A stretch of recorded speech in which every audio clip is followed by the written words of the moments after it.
Nobody's actually seen anything quite like it. I think it'll be one of the great ballrooms anywhere in the world. The fact that Democrats think this is a winning issue, they are so starved for a winning issue at this point. It really is amazing. Democrats are complaining ad nauseum about the White House redesign. Politico's coverage is typically over the top. Quote, "It's your house, and he's destroying it. Trump demolishes White House East Wing." I'm just telling you, I've been to the East Wing. It's not iconic. It's a bunch of office spaces. It is not the West Wing. It's not what the Oval is. It's not literally none of the rooms that you care about are in the East Wing of the White House. I'm just telling you that, because I've been there. In fact, in order to get into the East Wing of the White House, they usually have to set up these giant tents outside if it's raining or snowing or something. And then the room where they hold these sort of events with foreign dignitaries hold like 200 people. It's tiny. These are tiny rooms. Putting in a ballroom is not only not a bad idea, it's quite a good idea. And yet Democrats are freaking out over it. Images of a partially destroyed East Wing, according to Politico, first published by the Washington Post on Monday, sparked an outcry online and a quick defense from the White House. The National Trust for Historic Preservation added to criticism of the administration in a letter to the National Park Service and other organizations Tuesday, warning the current redesign of the ballroom threatens to overwhelm the White House and requesting a freeze on further construction until a commission that oversees the iconic urban landscape of the nation's capital is consulted. Hillary Clinton said, "It's not his house, it's your house, and he's destroying it." Madam, may I recommend that you sit down on this one? Your husband literally had oral sex with an intern in the Oval Office. If we're talking about degrading the spaces of the White House, I think you are not the person. You stole like the silverware from the White House when you guys left. You are not a good person to talk about this. Like, not a good person to talk about this at all. Meanwhile, President Trump was showing photos and plans of the future ballroom, and frankly, it looks kind of nice. Nobody's actually seen anything quite like it. I think it'll be one of the great ballrooms anywhere in the world. It's about $300 million. It's set to do many, many things, including meetings of foreign leaders, including the honoring of foreign leaders. You can see this. This is a plan. If it's got tables so that you honor a foreign leader, we have a proper space. Right now, we have a space that with tables holds about 79 people. And this is a proper kind of a thing. Now, what the White House was doing, as you know, is they were putting tents out on the lawn. This is an interior shot of the ballroom. I think there'll be nothing like it. And so, again, I don't see anything wrong with this ballroom design, like, at all. And this idea that something historic is being destroyed. It was built in 1942 by FDR. Again, it's a bunch of small offices. Very silly. A reporter went after Trump over it. Trump then promptly body slammed the reporter, as is his wont. I just want a quick follow-up on that question. Your response to people who say that you haven't been transparent enough about this. I haven't been transparent? That some of your critics feel it should have gone for a I've review. shown this to everybody that would listen. Third-rate reporters didn't see it because they didn't look. You're a third-rate reporter, always have been. So third-rate reporters didn't look. Well, again, the fact that Democrats think this is a winning issue, they are so starved for a winning issue at this point. It really is amazing. Speaker of the House, Mike Johnson, said the obvious. Well, you know, you're going to be able to use it as well, actually. President Trump's going to add the greatest improvement to the White House in the history of the building since it was originally constructed in 1800. The ballroom is going to be glorious. It's going to be used for everybody. And by the way, hey, Democrats, if you win the White House back, you get to use it too. This is for the American people, and he's using private funds to do it. Yeah, well, again, utterly uncontroversial. Joining us on the line to discuss is our own White House reporter, Mary Margaret Olohan. Mary Margaret, thanks so much for taking the time. Appreciate it. Good morning, Ben. Thanks for having me. So as always, it's been a busy week at the White House. You're on the White House grounds. You've obviously seen the construction that's going on over on the East Wing. Apparently, this is one of the great disasters of the modern era. It's equivalent to tearing down the Washington Monument or burning down the Statue of Liberty or something. Why don't you explain what exactly is going on over there? What is the White House saying about it? Yeah, so I don't know if you can see behind me over my shoulder, there is smoke, kind of a cloudy look coming from the demolition of the East Wing, which the president is removing, changing to make room for the ballroom that he and his donors are funding. So this is a huge, costly endeavor, but the American taxpayer is not paying for it. The president is, and donors that he calls great American patriots. There has been a lot of hubbub about this around here, a lot of backlash. As I was coming in this morning, a lot of the photographers and videographers were getting footage of the smoke back there. I myself took videos of it because it's interesting. This is newsy, but what we're hearing from everyone is that how could the president do this? How could the president remove the East Wing?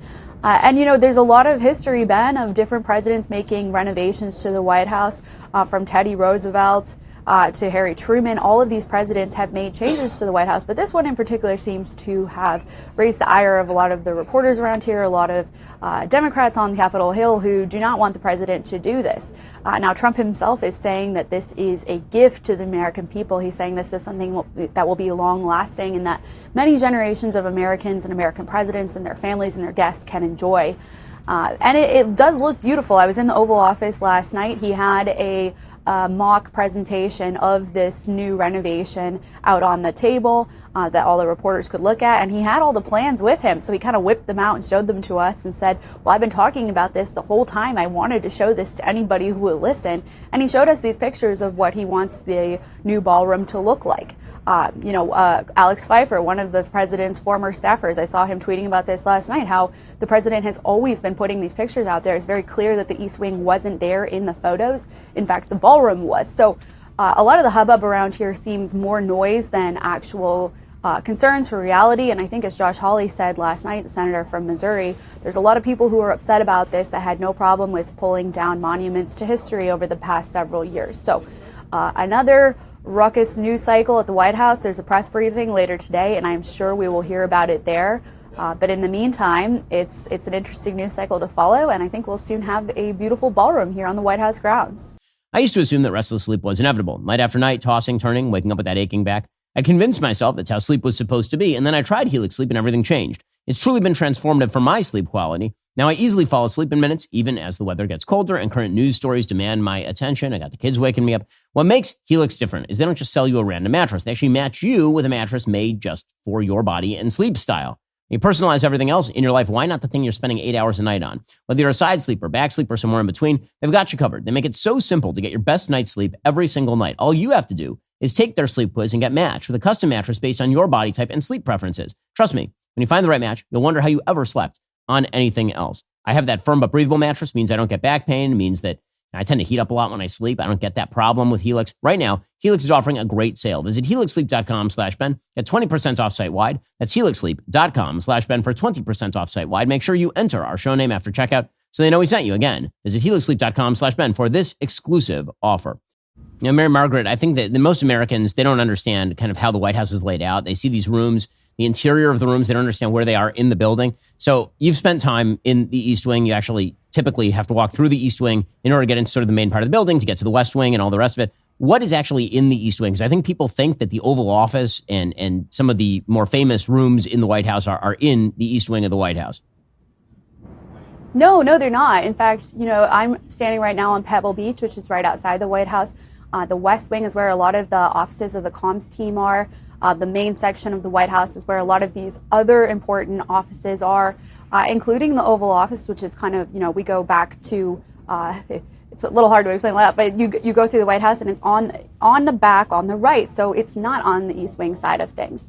And a lot of the ruckus that's been raised about this has been suggesting that there's some kind of historical significance that's being destroyed with this. But again, there's been renovations throughout the history of the White House for years. There have been many presidents who have made changes or modifications, updating the White House for modern appliances, modern security endeavors. I mean, one thing that I found really interesting about the ballroom is that the president said it's going to have, I believe, a steel-proof ceiling. So a lot of different security measures that are being put in that he said the Army and the military is involved with. So it's really interesting on many levels. One thing that I find really interesting is that the man who is designing the ballroom is actually someone that I know, that I've spent some time with, James McCreary, who's an architect. He's a Catholic architect. He's built some really beautiful churches around the country. So I think that's, if anything, very encouraging to know that we have a traditional classical architecturist who is taking this plan into his hands and making a beautiful historic ballroom. And I, for one, hope that, if there is a White House Christmas party for the media this year, it would be really cool if it was in there, and I would love to see it. So Mary Margaret, obviously a lot of drama also over the course of the last weekend over this No Kings protest movement. Some 7 million people apparently showed up to these protests around the country. What has been the mood in the White House about all of that? Yeah, this is interesting because on the one hand, these No Kings protests were largely full of, I would say, elderly Americans who are very left-leaning Democrats protesting things that they did not really understand. So, for example, our colleagues Amber, Joe, and Brecca did a phenomenal job this weekend covering the No Kings protests in D.C. And they asked people, why are you protesting No Kings if President Trump is not a king? And it was a really great video, and if anyone hasn't seen it, you should check it out. But at the same time, there was a very radical element of these protests. And if you look at some of the footage in Denver, in Chicago, in Los Angeles, even in Washington, D.C., there were individuals that came to these protests specifically to advocate for violence. One person that I noticed, besides President Trump, that was receiving a lot of these very violent, explicit calls to violence was Stephen Miller. So he is Trump's deputy chief of staff. He received a lot of hate, I would say, in D.C. I saw, but then also in different cities around the country, people explicitly calling for acts of violence against him. We just covered a story for this that's live on the Daily Wire site about how I talked to the FBI about whether they're investigating any of these specific calls for violence, explicit, I would say, calls for violence. And, I was told the FBI can't confirm active investigations. They don't traditionally do that. But I was told they are aware of very specific instances and that they are keeping an eye on them. So, I think this is the closest we can get to confirming without actually confirming that there's investigations into these people. One that I found really disturbing, and I just wanted to flag, was this couple that were photographed in Denver. They're part of the Denver Communist Group. And this couple, each of them were wearing a different shirt calling for violence against individuals, specifically Republicans, conservatives, and they kind of harkened back to the death of Charlie Kirk. One of the shirts said, "Make assassinations great again." And the other one said that not enough politicians are being killed nowadays. And that one I found particularly disturbing because on the graphic of the shirt, there's a little sign that says live, indicating that the person who was being killed on the shirt was being filmed as it happened live. So this is really sickening, disturbing kinds of content. And I think that, our story is evidence that the FBI is looking into this. DHS may also be looking into this, and we're trying to get more answers from them on who exactly they're examining and when those people will be arrested or, at least investigated at the bare minimum. Well, that's Mary Margaret Olohan. She's our White House press correspondent. Mary Margaret, really appreciate your time. Thanks so much for the insight, as always. Thanks, Ben. Well, that's all for now, folks. Don't forget to like, subscribe, and comment your thoughts down below. Be sure to check out all of the other great content on my channel. I'll see you here next time.